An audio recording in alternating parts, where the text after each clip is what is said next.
Okay, let's just count. 3, 2, 1. Hello, and welcome to a special episode of Rhythm and Wit. My name is David Steele, and today we are at Legally Brewed in Norman, Oklahoma, for Wampus Weathers Wednesdays. And we're here with the creators and hosts, Wampus Reynolds and Rowan Weathers. Hello. How are you guys doing? Awesome. Doing well. Having Yeah. fun. Yeah. It's the middle of the week, but it's hot. It's a hot one. Getting through it. It's brutal. Yeah, you guys excited for the show tonight? This is the August. What did you call it? Augustinian Edition. Yeah. I fancified it. Yeah. Because fancy words draw people in. They are like, oh, a word I don't use usually. Let me go. Bring in It's the like- class. I like that though, because you guys usually do like a theme type, kind of every month it's a little bit different. So let's just jump into the questions. So like, how long have you guys each been a performer, and have you guys ever performed together before this? I have performed off and on for 17 years. I got roped into it, and after the first couple times, I didn't do it for a couple of years. I have a child. Well, I'm a teenager now, but I haven't really put in the work, and so I've been a part-timer for many, many years. Yeah, that's a long time. It speaks. It has a lot to experience, and you've seen a lot. I have seen a lot. Yeah. That's why I have a faraway look in my eyes because of well, thank you. I've been in the shed, as Yeah. my military brothers would say. Yeah, I'm not sure. Okay. I've been performing for 3 years now. And what was the other part of the question? Yeah, like have you guys done Yeah. stuff together before? No. Oh, well, Yeah. we performed once together, not like in a together act, but we were on the same lineup Okay, at 89th Street at that Christmas show. Oh yeah. Yeah. I'm pretty sure I was Yeah. at that show. But this is our first time. Yeah. This show is our Something- first time collaborating. Yeah, right. Yeah. I was curious about that because, like where did the idea come from? And like, can you tell us a little bit about the show itself? Well, this venue, Legally Brewed, they reached out to me asking about a comedy show, and I wanted to help them and do something, but I just wanted it to be a little different, a little more variety than just a showcase, and just something that would interest me more. And then I knew Rowan was, or with their background in improv and in poetry, and just different people than I had seen. I bring on the old crusters, and they bring on the cool young folks. Mix of, yeah. So we like to mix it up. Yeah. Generations blending. It's Yeah. nice. No, I remember Wampus calling, basically asking about like a game show vibe. Yeah. And I was really excited about that because, literally every comedy show I had been in, with the exception of one, was like, you do a certain amount of time and then that's it. Yeah. And it just, that's a great format. I've had a lot of fun, but I wanted to see what it would be like if we gave the audience the opportunity to see people off script so you could relate to them. That's the thing I like about improv, is you kind of see people's like naturalness. Yeah, it's like a little bit more real and spontaneous for sure. And I'm really proud of that. Like, I feel like we get a lot of people in the audience who are curious about who the performers are as people, along with like their act. Yeah, because you guys also do a little kind of interview segment with each performer, which I think is really fun. I love interviews, obviously. So this is the 7th show, is that right? So doing it a while. So what's been like, how has it changed in that time? Like, has it evolved or changed from the original vision, and then like, where do you want to go with it from here even? Pass. I feel like it should be. The format hasn't really changed that much. You know, it's 3 comics, interviews after, and then kind of a game after. So I'm going to talk to you about tonight. But it will change tonight. Yeah, the style of interviews kind of changed where I've turned into kind of the mean Jiminy Glick style, where I say horrible things. Do you guys do like a bad cop, good cop type thing? I feel like I've become more the straight man response. Well, I gravitate to being the bad cop. Yeah. If I were a cop, I would. Well, I'd kill the real enemy. This bad cop. Yeah. See, I go dark. I just go dark all the time. Sorry. I feel like at first I was trying to make my questions really funny, but then I just kind of realized like they were just funny for 10 minutes or whatever. Yeah. And like when I did go genuine, because I just kind of wanted to see. And they were questions I genuinely wanted to know. Like, you can know a comedian for years and not know why they decided to start doing comedy. Yeah, which for sure, that's what I love about it. Because you get to ask questions that you would never, maybe not ask if you were just friends with that person. Yeah. So I felt like giving that break, like a little bit between like you just get like a little bit of a ha-ha from like either what Wampus said or their response. Then it makes it the next person feels like a lot funnier because they had a break. I don't know. That's my theory about it. But it balances it. I think that's a good way to yeah.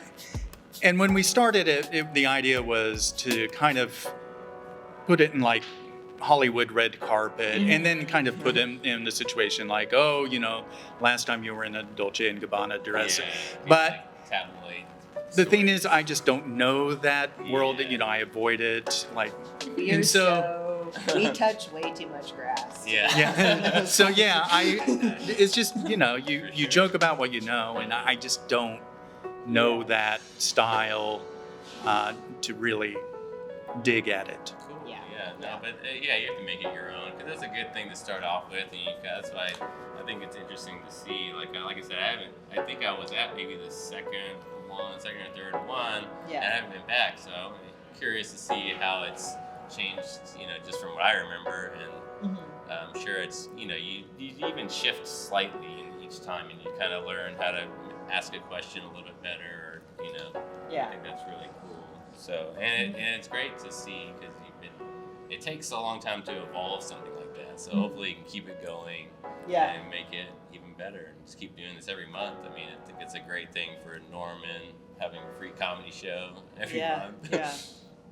So I guess what's like one of the challenging aspects in putting it together each month, and like what advice would you give to someone that maybe wants to put on their own show somewhere? One of the challenges is just putting together a varied lineup. You know, I have. You just don't want 3 of the same kind of comedians, and so that's been tricky, because like I befriend people who, you know, I feel simpatico with. You know, and a lot of similar. I mean, I've liked every comedian we've had, but it's just trying to get that variety has been the trick. And there's only so many comedians. I mean, you kind of like run into using similar people or the same people, which I think is okay if you kind of spread it out. But that is. I mean, we only have so many to pull from. There's still quite a few. And hopefully, there's like you said, there are plenty more. So hopefully they'll make their way up here. I think. I'm mostly like concerned about the game at the end of the show. And it's like, one, you want the game to be something that you think each of the comics will perform well in. Not necessarily that they'll be good at the game, but they'll be entertaining. And then, it's also like, it's also that a game works a lot better when everybody gets along with each other. You're okay, baby doll. It's okay. We have multiples. That's why I cut. I don't love you for your smarts. But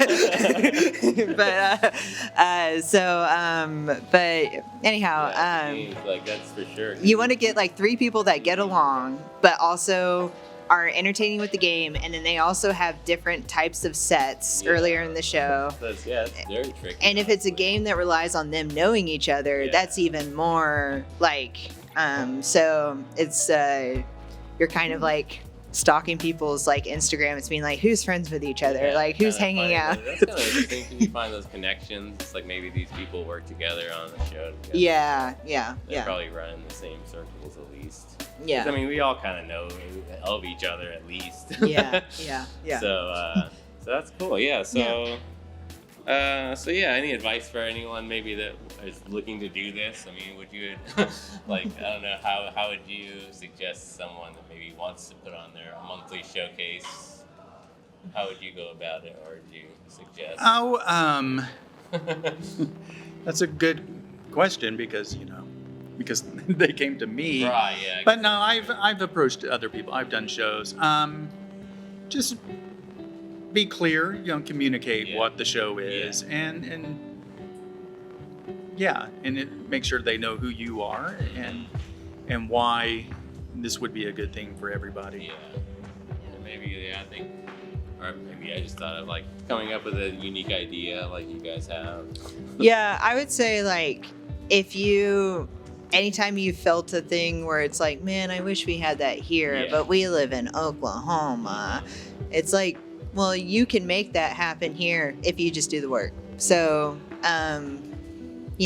obviously you can't like, I'm not saying that about like making transformers in your backyard, but if you're like, I wish we had this type of performance, this type of art form, the best way to get it started is to get your friends and, put on a show so you'll come. Yeah. Maybe find other people that are interested in that idea. Yeah. Sure. Yeah. Okay. Yeah. So. All right. Thank you.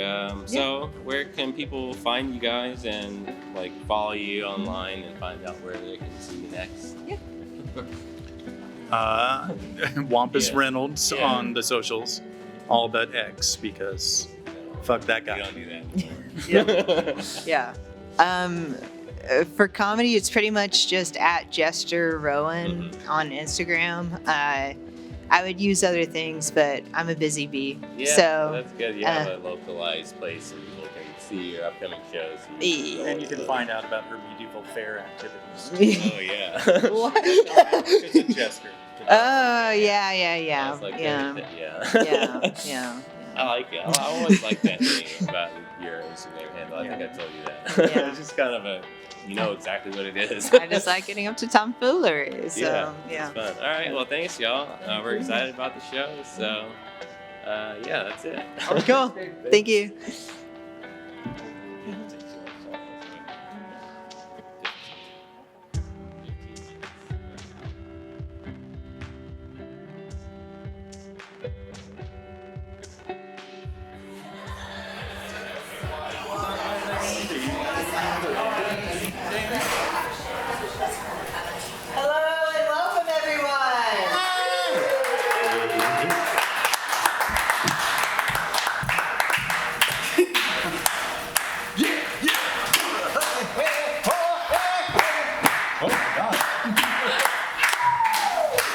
Thank you. So this is Wampus Weathers Wednesdays. If you weren't already aware, the first Wednesday of every month we host a free comedy show where we have 3 comedians go on, host silly interviews, and put them through a game show at the end of the night. So we're so happy to have you all here. Yeah.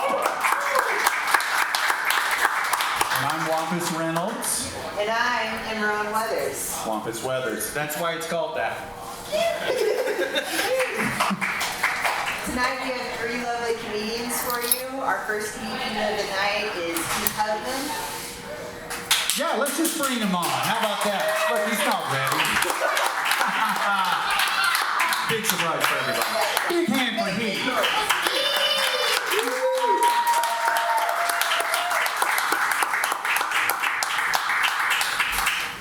What's up, everybody? My name is HEATH HUFFMAN. I'm named after a cowboy from TV. Like all the cowboys from movies were busy. Clint Eastwood was busy. I got named after Heath Barkley, who was a cowboy in. I always get this fucked up because the Hidden Valley is the ranch. So. Big Valley. Big Valley? I thought it was Secret Valley, like in this joke. So I was wrong in the joke too. That's how little I'm sort of connected to my heritage. Anyway, that's my set. Thanks so much.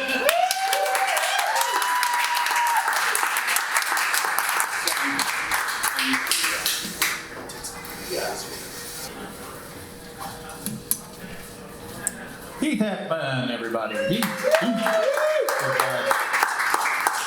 All right. Heath, Yes. we have a surprise. I know you've been hired by the Oklahoma Department of Tourism, right? Yes. And Yeah, I wanted to keep that sort of close to the chest. But Yeah. This is a good time to announce it. yeah, it's a good time to debut. Agreed. Heath, there's been a big project that they're doing. That's right. And it's a salute to the jazz musicians of Oklahoma. Yes. And what they've done, I thought it'd be funny to call Kevin Aspace Stitt and spell his name wrong. It was disrespectful. Yeah. So what they've done is, Respect, yeah. in Oklahoma, they put up giant green signs with great jazz musicians from Oklahoma. Right. Yes. So we're going to go through and talk about, and show some of these signs and talk about these musicians that they salute. Yeah, I would love to. Okay, so next one, please. First one, Wayne Payne. Big guy out here. What can you tell us about Wayne? Best bass player in the state. Plays the best double bass, like maybe best double bass like west of St. Louis. That's true. He's great. Okay, let's go next one. Goldsby, Washington. What can you tell us about Goldsby? I'm less of a fan of Goldsby Washington. Cross me like this. But I can't deny what he's contributed to the clarinet performance. Clarinet, yeah. He's one of the few who uses a mute on the clarinet. Yeah. It's like a tiny little plunger. He ties it to his shin. It's really impressive. Perry Covington. What can you tell us about Perry? One of the only vocalists that makes me cry. You know what's weird about Perry is, he scats, Yes. but he came upon it because he Googled scat for another reason. And You know the other vocalist that makes me cry? Scatman John. I only cry when people scat. Geronimo Faxon. He's more like Western jazz. It's less what I listen to, but he's a great guitarist. His band had like 48 people in it, and like 12 of them were guitar players. Yeah.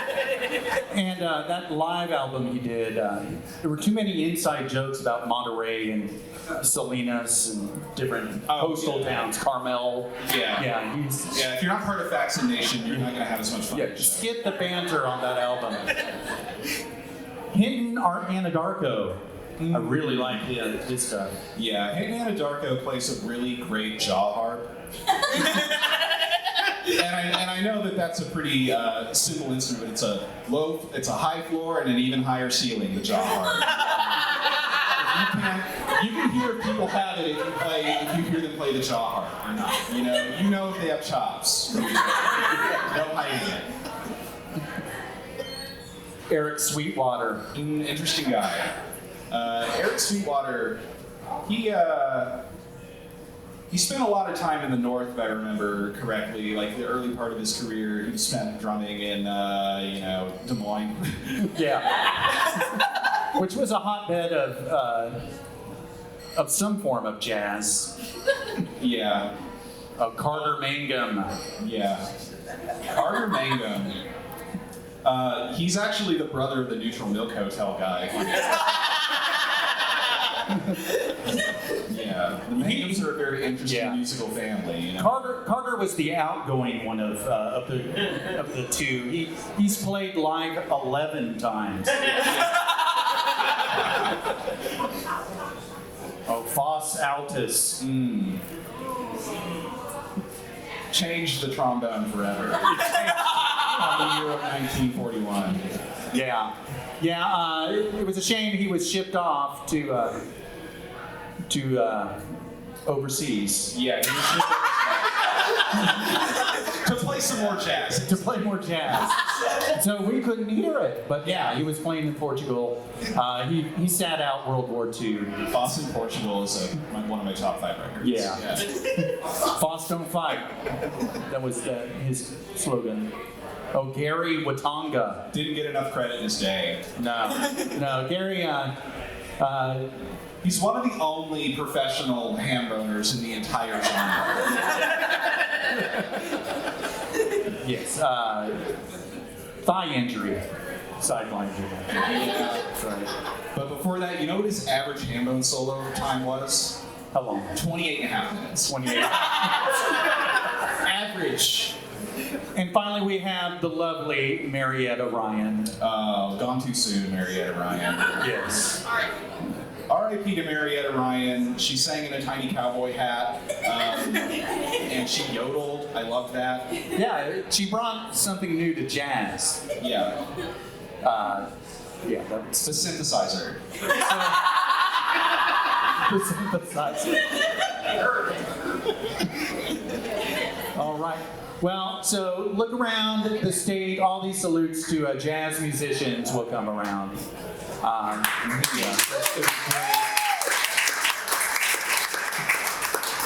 right.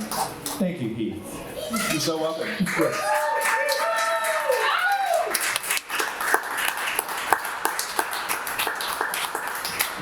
Okay, I'll just bring on. All right, our next comedian is a great old friend of mine. Let's give a big welcome to the lovely Amanda KERRI.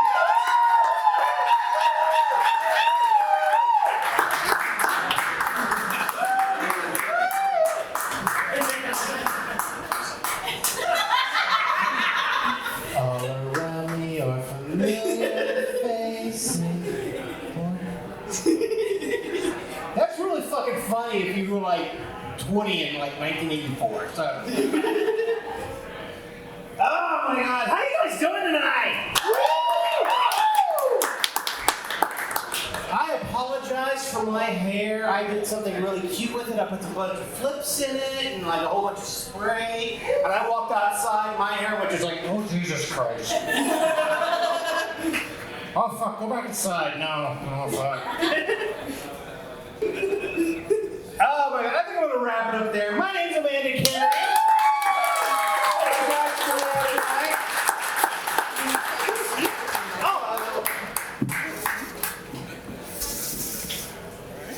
Looking forward to this part. Yeah. All right, so Heath had a funny jazz musician bit around Oklahoma, but for the remaining ones, we're going to do our usual interview where we ask some questions that are silly. Oh, I don't get a full bit. You're just phoning this in. And some questions that are silly, and some questions that are really silly. So my first question Yes. is if there's any band in the world that if you could just make them not exist, what band would it be and why? Any band in the world that I could make not exist. Yeah. Holy shit. This goes against like every ethos that I have in the world. That's why I asked. God damn it! Because like my whole thing is that like if they're a band that you know about, they're inherently a good band. Like Creed, they haven't like put out a new album in like 20 years. You still bitch about them. That's a successful band. You know? Any band in the world. Any band in God damn it. Do you want me to give you a region? That'd be No. Guns N' Roses. Guns N' Roses. Mostly so that Slash could find better work. That's so real. That's so real. Yeah. Thank you. Thank you, comedian number 2. All right. Okay, I've looked up the 100 worst interview questions. So someone yell out a number. 77. 77 it is. So here we go. Be more assertive next time. I'm good. All right, here we go. How does it feel to be one of only 2 comedians on this stage to be retweeted by Patton Oswalt? It would feel really awesome if I hadn't gotten my fucking account banned. So backstory on this, it's like 2017, 2018. Trump just randomly tweets out I banned the transgenders from the military. And so I'm a veteran and I'm transgender, which that's 15 minutes of material right there. And so I just, I just reply back, Trump can suck the Iraqi standoff by transgender veteran cop.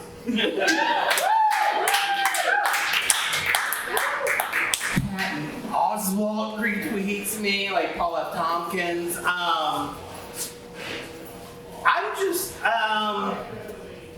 I can't remember the name now. Ron Swanson. I'm just gonna go with Ron. When your character is so good, people forget your name as an actor. That I call that Star Trek syndrome. But yeah, I get all retweeted by all these people, and so now I'm it's like a 77,000 like and retweet post, and that was the peak of my comedy, which makes me incredibly sad. Well, I also wanted to ask, is there a joke you've written recently that you're particularly proud of? Oh. And if so, why? I'm kind of taking an emotional health break from doing stand-up comedy because we're terrible people. So I've just been tweeting. So my 2 most recent jokes that I think the one that I'm most proud of is that y'all know about J.D. Vance and the couch. Y'all know the story about J.D. So the internet thinks that J.D. Vance fucks couches. So, yes. It's a fake tweet, but it's the thing now. So my joke is that no matter what you may think of J.D. Vance, he at least waited until that Louis the 14th chair was Louis the 18th. So. It's a smart joke. I like that very much. That's the only use I can find for my history. Let's end it there. That's a good joke to end on.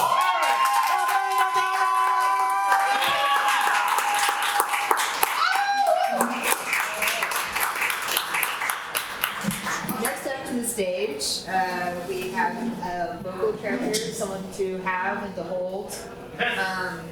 And until death do you part, Josh Fadem!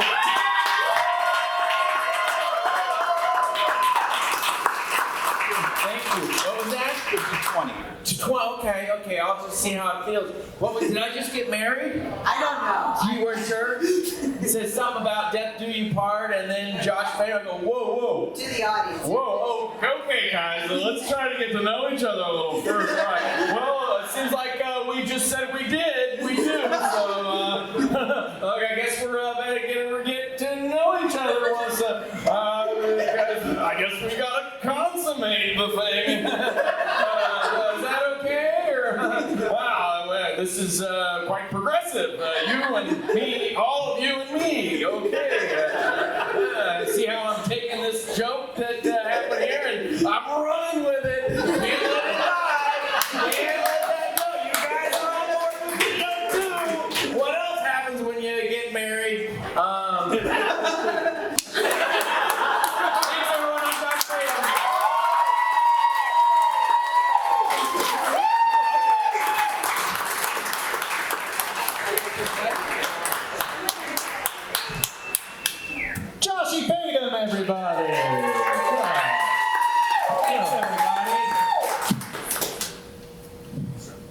I like that California Split t-shirt. Oh, you saw it. I've seen it before. I've seen you wear it before, I think.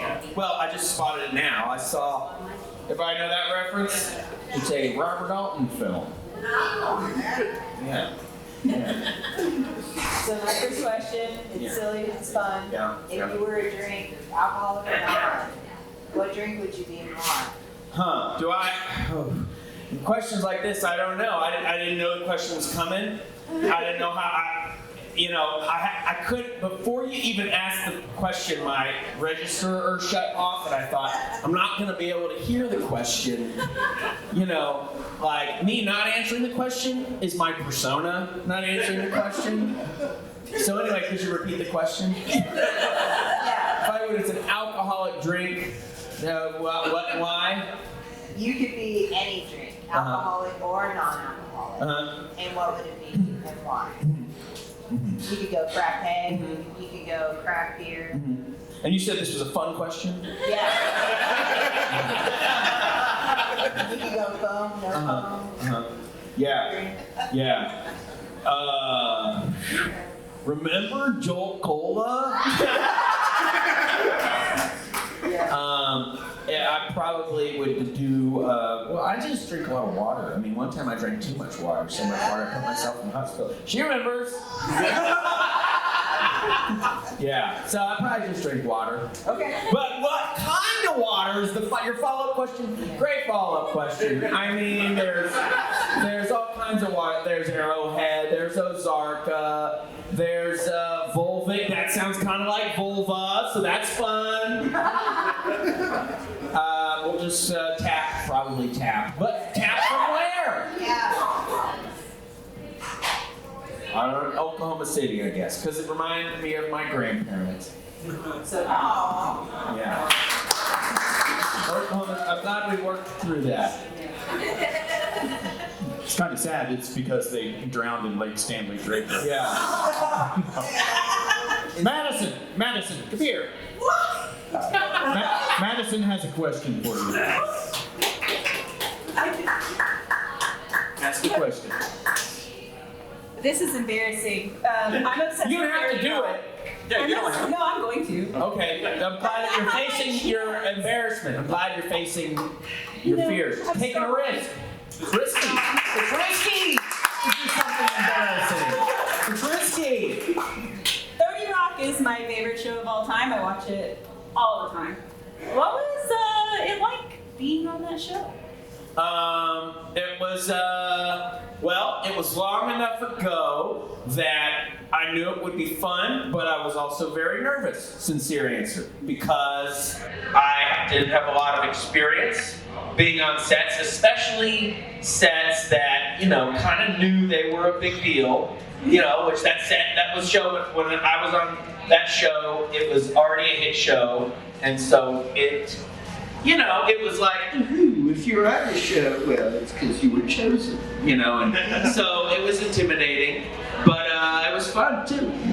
And I was sick. The first time I did, I was really sick, and I felt obligated to warn everyone, and so there's a scene where I remember my voice is a little bit dragged down. I was trying to not drag it down. But I have more. Do you have a more specific question? Or should I just stop there and keep it concise and withhold all of the extra? I have one follow-up. Were you actually taped into that box that you got mailed into 30 Rock in the episode?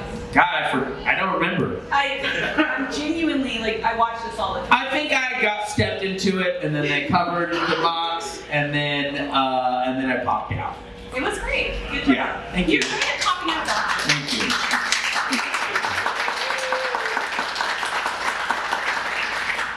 Madison works for the Oklahoma Democrats, and and your follow-up question, it was the address of the building at 30 Rock. That's why they called it that. It was actually filmed at Silver Cup Studios. Oh, okay. Oh yeah, Movie Magic. Pull the curtain back, which is in I don't know my way around New York City. It's not in Yonkers. It's Queens, right? Queens, I think. Yeah, Queens. But then I remember also thinking or am I in Brooklyn? You never know. I'm not a hero. So I really have to follow up the trip to the hospital for overdosing on water. What was that? What was that? Well, one time I drank too much water. I'll just tell the story. And I was about 20, 21 years old. Hung out with Steph a lot back then.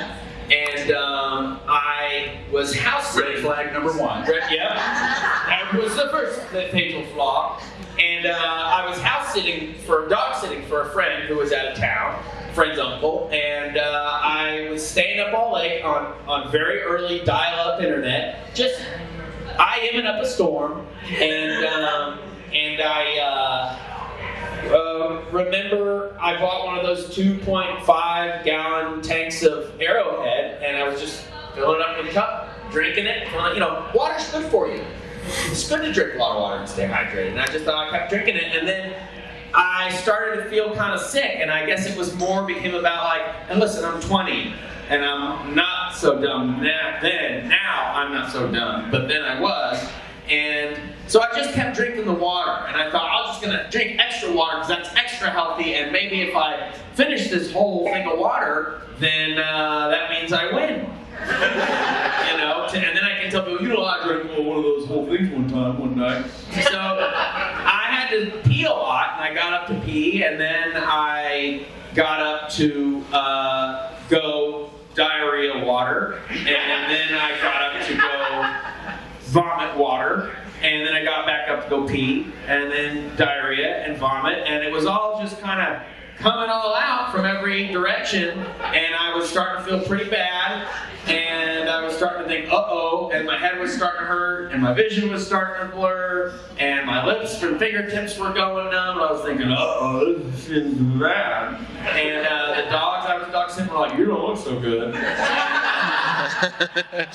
I didn't know what to do. It was like 4 in the morning, and I was just at someone's house in Pasadena doing this dumb thing, and just kept having to go to the bathroom to do one of those 3 things.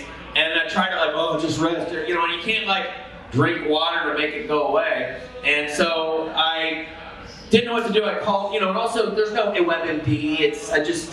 I also was very stupid at the time. I called 911. Maybe they know. And they said, 911, what's your emergency? And I thought maybe they have some information. I said, can you die from drinking too much water? And they're like, sir, is this an emergency? And I said, well, I don't know. I'm trying to figure out if you can die from drinking too much water. And they're like, sir, it's not an emergency, we have to hang up. And I said, well, and they said, do you need an ambulance? I said, well, I don't know. I'm trying to figure out if you die from drinking too much water. Well, if you don't know if you need an ambulance or not, we have to hang up. I said, well, okay, does it cost money? Because I didn't know. And I think they must have been just like, oof, this guy, something's wrong with him. So this wasn't true, by the way. They said, no, it doesn't. Ambulances do cost money. I just had never called one before. And so I said, okay, I'll take one. And they sent an ambulance over, and the sun was coming out at this point. And I remember stumbling out of the house, and they said, the dogs were like, "You don't look so good, right?" And they're like, "Oh, you just lay down. We'll give you the works. We'll put you in the ambulance. You don't have to walk to us." And they said, "Sir, you have any cocaine, narcotics, ecstasy, anything like that?" And I said, "No, just water."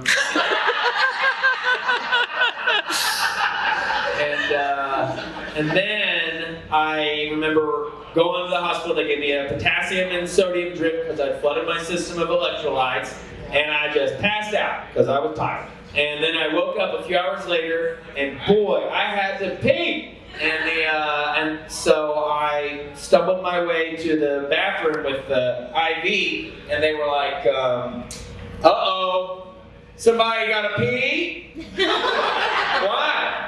You think it's because you drank too much water? And they make fun of me, for having a piece for drinking too much water.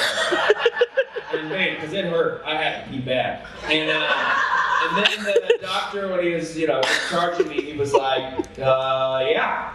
So next time, don't drink so much water. pretty much it.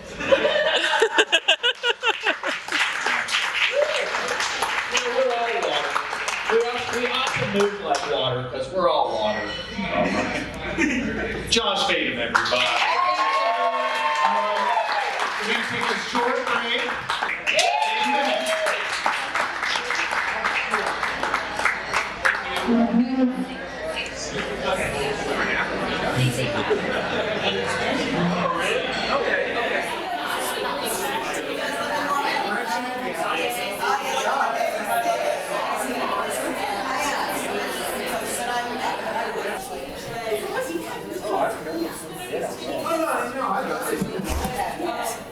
Hey guys, so just due to some unforeseen circumstances, we're going to go ahead and call the show here. So we won't have our usual game at the end of the night. But we loved having you all, and we're going to have our next show the first Wednesday of every month. So if you want to check out free comedy, check out local performers, see what's happening in Oklahoma, in Norman, please come next time. We love you all. Have a good night.